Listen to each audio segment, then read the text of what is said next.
Hey guys, welcome back to Here We Mow again. I'm Jeff, and this is Billy. So let me ask you guys something. Have you seen the price of lumber lately? Oh boy. Well, I was at the home improvement store recently, and I was a little surprised. So that's what we're going to talk about today. The price of lumber, what's going on in the market, and what do we think is going to happen in the future. So stick around.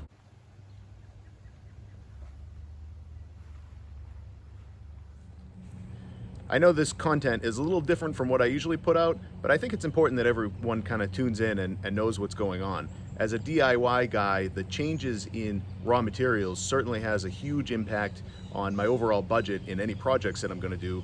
And to be completely honest, there are some projects that I've been holding off on, and some small projects and a big project that we've been holding off on because of the price of lumber. And I'm sure you guys are no exception to that. So this really does have an impact on everyone out there. So let's talk about what exactly is going on. What's causing this roller coaster ride of prices of going up and down? I don't think I've ever experienced something like this before, where it's such a huge increase and a rapid decrease. So what's going on? What's causing this? So let's talk about that for a minute. So as of the filming of this video, the price of lumber is now trading below $600 per 1,000 board feet. So in lumber, they price it out at 1,000 board feet, similar to how we talk about in lawn 1,000 square feet. They take the same approach, except in wood it's obviously board feet.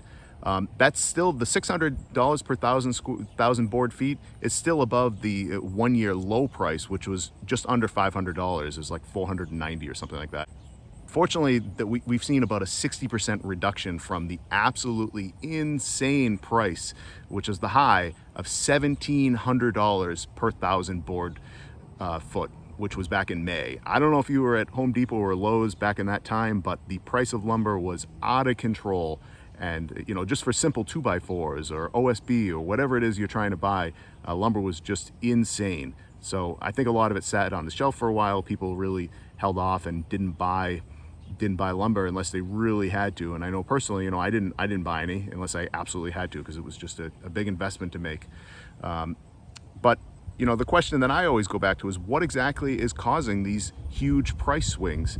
And, what do we expect going forward? So lumber, like anything else, the price of it is driven largely by supply and demand. And this is, basic economics. And the supply side would be the sawmills putting out boards of lumber, and of course the forest. But, there's really no problem with the forest continuing to put out lots of wood. That hasn't been an issue. It's the sawmills really that have slowed down because of being closed, etc. And then on the demand side, it's people going to the store, people like you and me, people like contractors, home builders, the people actually purchasing the lumber. So that's on the demand side. So those are the two major factors that are in play here, supply and demand. And I think it's important to understand what's going on there. When COVID first hit, we saw that a lot of the sawmills shut down or they reduced hours drastically. And that was obviously because of health reasons, and they quite frankly, there was a lot of government imposed closures as well. This obviously reduced the supply, because all of a sudden that faucet got turned off really quickly. So there was very little, or in some cases no wood going to home supply stores. And at the same time, people like you and me were at home. We were under quarantine. We were basically we were in a lockdown, and looking at all around at our four walls and saying, you know what?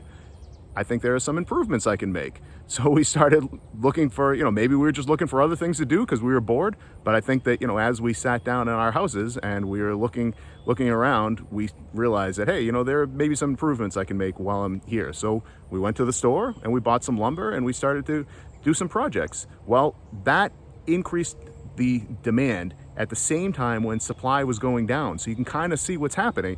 Supply was going down and demand was going up, and that caused rapid price increases. There was only so much supply that was available in these stores, and they started to run low, and they were very slowly getting additional supply, but the demand greatly outweighed the supply. So that's really what drove the increase in price so fast. And just to put some numbers around this, because me, I love numbers and I like quantifying things. This wasn't just limited to, people at their house looking around, like I said, and trying to do projects, rebuilding that fence and putting up a new deck or what have you. Home builders were driving this price up as well, through increased demand. So single family home construction actually jumped by 12% last year, and remodeling activity went up by 7%. And this is the same time when sawmill output only increased 3%. So think about that for a second. New single family construction went up 12% and remodeling went up 7%. But the output of the sawmills only went up 3%. So you can definitely see the problem there and see why those prices jumped so drastically. The result was an increase in lumber from $350 per thousand board foot in April of 2020 to $1,500 per thousand board foot in May of 21. I mean, that's just extreme and insane. But those are the real big reasons behind that. On the contractor and building side, they're still experiencing significant delays. So everyone's heard about the delays in the supply chain, and that really has to do with building materials, appliances, and the like. So you see a lot of contractors and home builders that are finishing projects that they're currently on, but they're a little hesitant to start new projects. So that also is having an impact. You know, if they're not starting new projects, that means it's that less amount of new wood and new lumber that they have to purchase for those new projects. They're just finishing up what they have in the pipeline right now. So that again is lowering demand a little bit more, which is lowering the price as well. Because again, if you have high demand, generally prices go up. If you have low demand, prices will go down. So this all sounds like good news, right? Well, yes, but not quite. So lumber prices have come down, but they're still about 80% higher now than they were before we started the pandemic. And one reason that we're seeing this is because several of the sawmills in Canada had to close recently. They had some significant wildfires. I know that people have focused a lot and talked a lot about the wildfires in California. And actually recently here in Massachusetts, we had smoke coming across the country, which to me was really wild that you could have smoke come from 3,000 miles away. But lo and behold, it wasn't just from California, it was actually coming from Canada. And there's been a lot of wildfires in Canada, and they had a state of emergency up there, and a lot of these sawmills had to close down again or partially shut down because of what was going on up there with the wildfires. The other thing that's heavily impacting the whole industry as well as the sawmills is the resurgence of COVID. And we know that the Delta variant is out there and it's having another impact on businesses and people. So they're starting to do some more closures, and people are tightening their belts a little bit more, starting to do masks again, etc. So that's having an impact as well. And I think that, you know, while the prices are coming down, they're not going to keep going down because of this. I think it's actually going to go up a little bit more. So what do we think the future is actually going to be, and what's going to happen long term to the prices? Well, you know, I don't really have a crystal ball, and I'm just a guy with a camera on YouTube. But, you know, I do follow a lot of analysts, and I like to read up on this stuff. I do find it really interesting. But I do long for the time when I can go to the hardware store, the Home Depot, Lowe's, and buy a bunch of 2x4s without really having to overthink it and just, you know, have some extras. There was a time when I would go, and if I needed five or six 2x4s, I'd buy 10 just to have some extra, because you never can have too many 2x4s, right? But now I find myself counting and getting exactly the right amount, or maybe one more, but I'm not buying in excess, and I'm not, you know, I'm not buying more than I need. From what I'm reading on the analysts that I follow, they're expecting prices to go up a little bit more. So one analyst I follow is actually calling for prices of around $810 per thousand board foot by the end of the year, and $1,000 to $1,100 per thousand board foot within 12 months. Now, I don't think it's going to go quite that high, but you know, they have a lot of data, they have a lot of resources, and there's a reason why they're making that prediction. I think at the end of the day, we just need to remember that, you know, this price is going up and down more so than we've seen in a long time, and you know, it's encouraging that it's come down.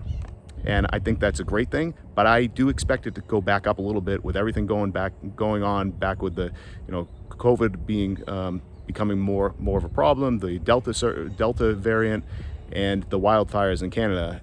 That's going to have an impact. And don't forget, I had mentioned that, you know, these home builders and contractors, they kind of held off on new projects because of supply chain issues. Well, they're starting to, you know, at some point they're going to start to turn that spigot back on and say, you know what, we finished up our pipeline, now we need to get more projects. So that is going to increase demand and probably drive the price up a little bit more. So without a doubt, there's a lot of factors at play here, and there's a lot of pieces to the puzzle that have to fit together. There's not just one thing that has to happen, or one thing that's going to cause a price decline or a price increase. I think there's a lot of things at play here, and it's important for us DIY and regular folks to know what's really going on in the market so we can understand and make knowledgeable choices. I don't want to go to the store blindly and say, I got to buy 10 2x4s. What am I going to pay today? I want to try to plan some of that out. If I have a big project, or if I have to rebuild a deck or do an addition on my house or something like that, I want to be able to plan that out and make a knowledgeable decision. So that was the whole kind of purpose of what I'm talking about today, so that you guys can understand really what's going on out there in the market and have an appreciation for some of the changes in price and really what the driver is behind that. And again, I find that really fun. Well guys, I know this video was a little different than what I usually put out on this channel, and I really appreciate you tuning in for it. I do find this stuff really interesting and fun, and maybe it's just the analytical, geeky side of me, but I do like digging into this and kind of crunching the numbers. But in all honesty, the price of lumber affects everyone, and not only home builders and contractors, but DIY folks and regular guys like you and me. So I think it's important that we know what's going on and kind of have an understanding and appreciation of all the factors at play here. So I really do appreciate you guys tuning in. I hope that I provided some good information and hopefully provided you guys with some reassurance as well. I'd also like you guys to give this video a thumbs up and subscribe to the channel, and also leave your comments down below. I'm really curious to hear what your thoughts are on the price of lumber and kind of what you think is going to happen going forward. Everyone has an opinion on this, and I'd love to hear what you guys have to say about that. So with that, I'm Jeff for Here We Mow again. Thanks so much for tuning in for this episode, and I really do look forward to seeing you guys on future episodes. Thanks so much.